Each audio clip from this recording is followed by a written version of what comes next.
Banco Central lança medidas para combater golpes e fraudes no Pix. E você vai ver também.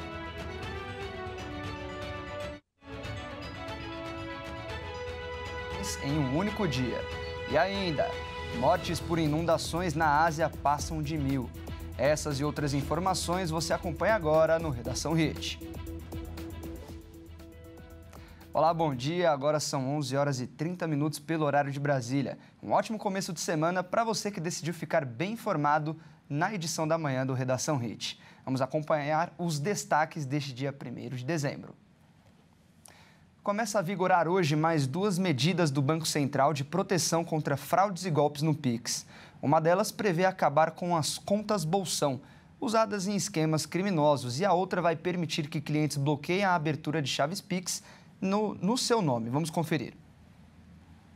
A partir de agora, os bancos são obrigados a encerrar contas usadas para realizar serviços financeiros ou de pagamento a terceiros, as chamadas contas bolsão.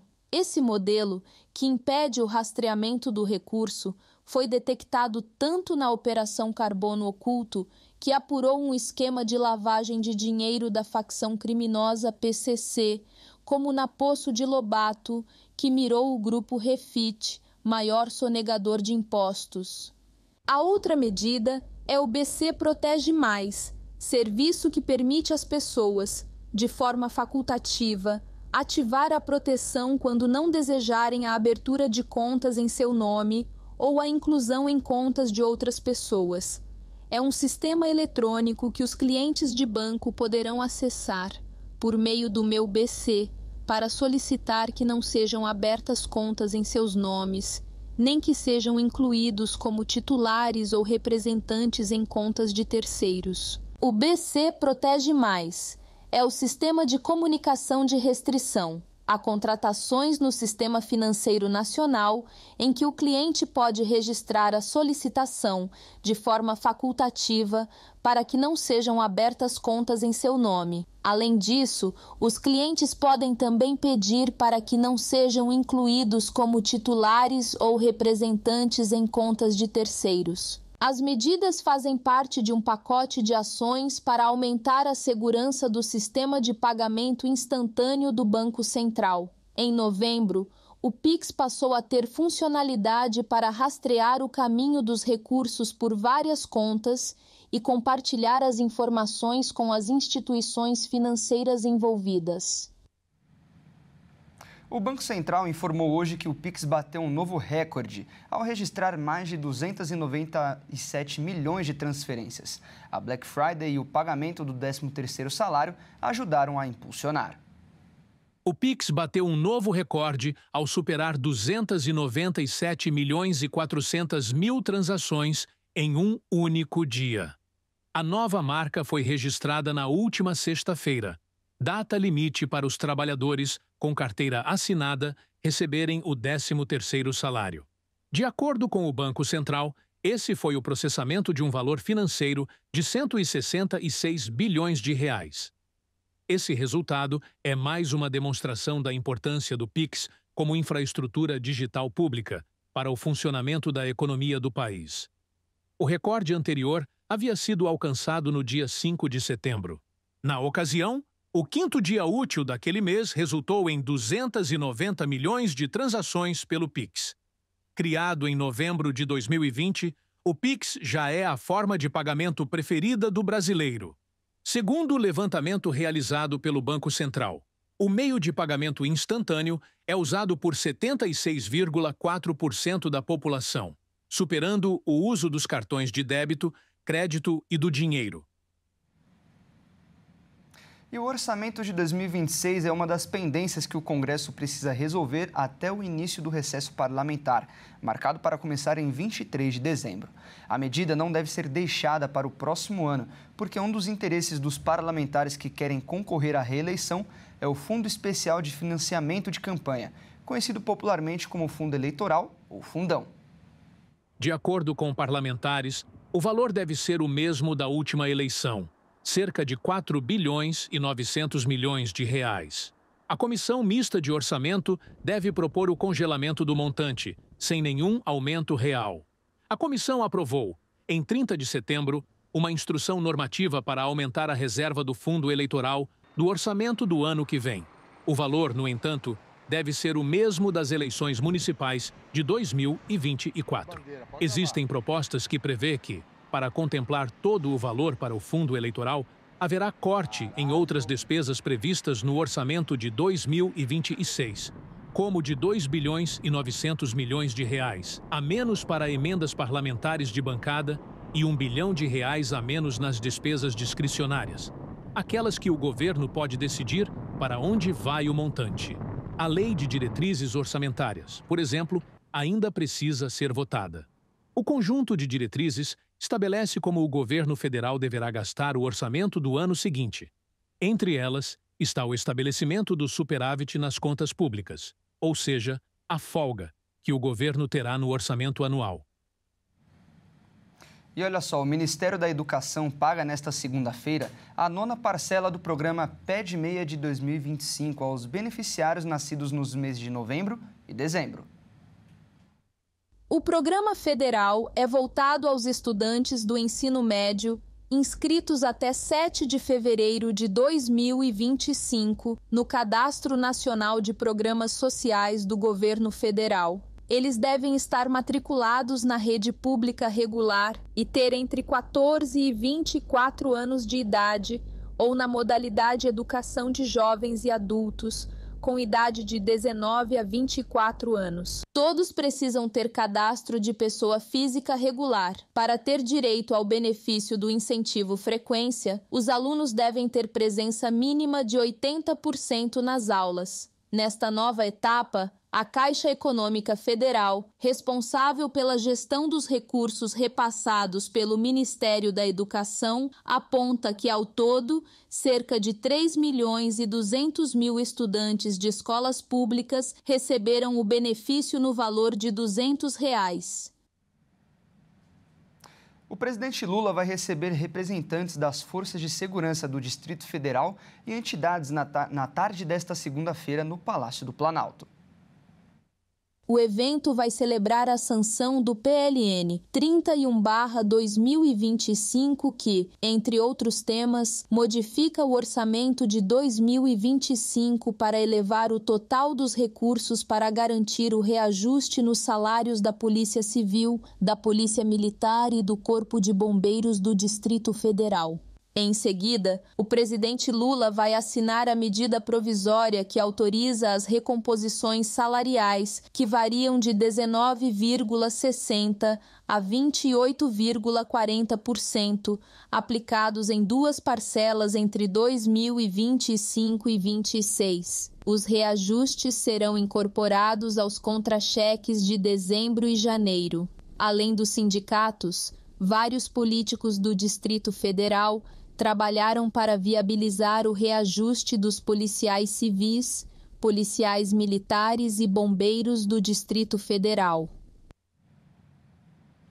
A morte de um jovem de 19 anos depois de invadir o recinto de uma leoa no Parque Arruda Câmara, em João Pessoa, no último domingo, provocou uma série de questionamentos sobre a segurança do local e também sobre como ele conseguiu acessar a área restrita. Vamos ver. O ataque aconteceu durante o horário de funcionamento do parque. De acordo com a prefeitura, o jovem escalou uma parede de mais de 6 metros, passou por grades de proteção e usou uma árvore como apoio até entrar no espaço do animal. A vítima foi identificada como Gerson de Melo Machado. O laudo do Instituto de Polícia Científica aponta que a morte foi causada por choque hemorrágico, provocado por ferimentos no pescoço. A leoa, chamada Leona, estava deitada próximo ao vidro onde os visitantes observam o recinto. Ao perceber a presença do intruso, avançou instintivamente. Depois do ataque, ficou em estado de estresse e choque, mas foi contida pela equipe técnica sem o uso de tranquilizantes. Após o ataque, o parque foi evacuado e as visitas foram suspensas por tempo indeterminado. A prefeitura abriu investigação para apurar as circunstâncias da invasão e reforçou que o local segue normas técnicas de segurança. O Conselho Regional de Medicina Veterinária da Paraíba também acompanha o caso e informou que criará uma comissão para avaliar os protocolos adotados na bica e recomendar medidas preventivas. O caso segue em investigação. E veja a seguir, flamenguistas transformam o centro da cidade em uma grande comemoração após título da Libertadores. E antes do intervalo, na sua tela, a vista da cidade de Foz do Iguaçu, no Paraná. Os termômetros marcam 29 graus. O Redação Hit volta daqui a pouco.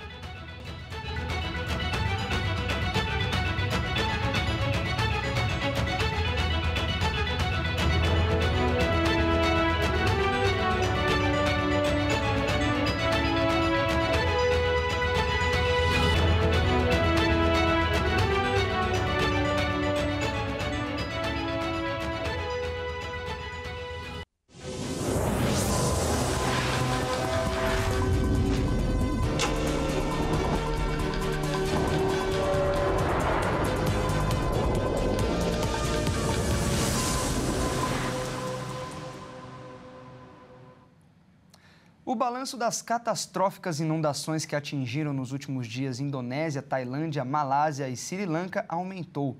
As autoridades nacionais registraram mais de 900 mortos e centenas de desaparecidos. Equipes nos 4 países asiáticos seguem tentando liberar estradas e remover escombros para localizar desaparecidos após as chuvas torrenciais, enchentes repentinas e deslizamentos de terra. A Agência Nacional de Gestão de Desastres da Indonésia, o país mais afetado, registrou a morte de pelo menos 442 pessoas, enquanto outras 402 seguem desaparecidas. O Centro de Gestão de Catástrofes do Sri Lanka informou neste domingo que ao menos 334 pessoas morreram após uma semana de fortes chuvas, enquanto outras 400 estão desaparecidas. Segundo as autoridades do país insular, cerca de 1/3 da população permanece sem eletricidade e água potável. O governo pediu ajuda internacional para as cerca de 883 mil pessoas deslocadas, além das 122 mil abrigadas temporariamente.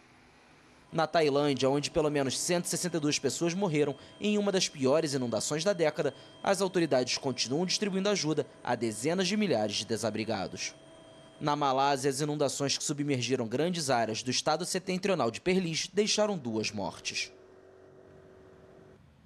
E a polícia de Hong Kong informou nesta segunda-feira que prendeu 13 pessoas até o momento em conexão com um incêndio de grandes proporções, que devastou um complexo residencial na semana passada, matando 151 pessoas.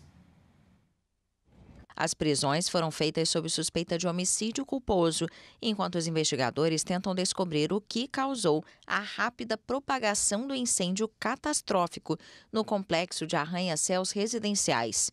As autoridades estão determinando fatores como o uso de painéis de espuma de poliestireno e andames de bambu nas obras de reforma do prédio. Também anunciaram nesta segunda-feira que algumas das redes externas usadas nos andames do complexo residencial não eram adequadas. Amostras coletadas em 7 locais diferentes em andares altos, médios e baixos não atenderam aos padrões de resistência ao fogo. O incêndio que consumiu as torres do Wang Fu Court, no distrito de Tai Po, é o mais mortal em um prédio residencial desde 1980. A polícia concluiu as buscas em 5 dos 8 blocos do complexo. Mas, segundo as autoridades, alguns restos mortais foram reduzidos a cinzas e é possível que alguns dos desaparecidos não sejam encontrados. E olha só, pelo menos 4 pessoas morreram e outras 10 ficaram feridas em um tiroteio na cidade de Stockton, na Califórnia, em pleno fim de semana de Ação de Graças. O tiroteio ocorreu dentro de um salão de festas, no nordeste de São Francisco, pouco antes das 18 horas. De acordo com a polícia, os indícios iniciais sugerem que teria sido um incidente direcionado. Os investigadores estão explorando todas as possibilidades neste momento. Por enquanto, não há suspeitos identificados. As vítimas, que incluem jovens a adultos, foram levadas para hospitais locais. De acordo com a ONG Gun Violence Archive, somente neste ano, mais de 500 tiroteios em massa foram registrados nos Estados Unidos. A organização define tiroteios em massa como aqueles em que 4 ou mais pessoas são atingidas por disparos. E no Redação Hit de hoje, vamos conhecer a cidade de Boqueirão do Leão, município gaúcho que conta com menos de 10 mil habitantes. Emancipada em 1987, Boqueirão do Leão tem na agropecuária sua principal atividade econômica, destacando-se a produção de leite, suínos e aves, milho e madeira. A cidade é um destino de ecoturismo no Vale do Rio Pardo, conhecido por seu relevo abrupto, paisagens de serra e cachoeiras. Sua população é formada por descendentes de italianos, além de luso-brasileiros e alemães. Bom, vamos com uma câmera ao vivo de Boqueirão do Leão. Por lá, os termômetros marcam 27 graus. E olha só, tem muito para ver em Boqueirão do Leão. De belezas naturais até os detalhes de construções, que revelam a cultura e a origem dos seus imigrantes. O casarão histórico, construído em 1933, as cascatas de Colônia Jardim e também do Gamaleão, o Moinho Colonial, a Paleotoca e o Peral da Nega são alguns dos principais pontos turísticos. E esta edição fica por aqui, eu agradeço demais a sua companhia. Ótimo começo de semana e até mais!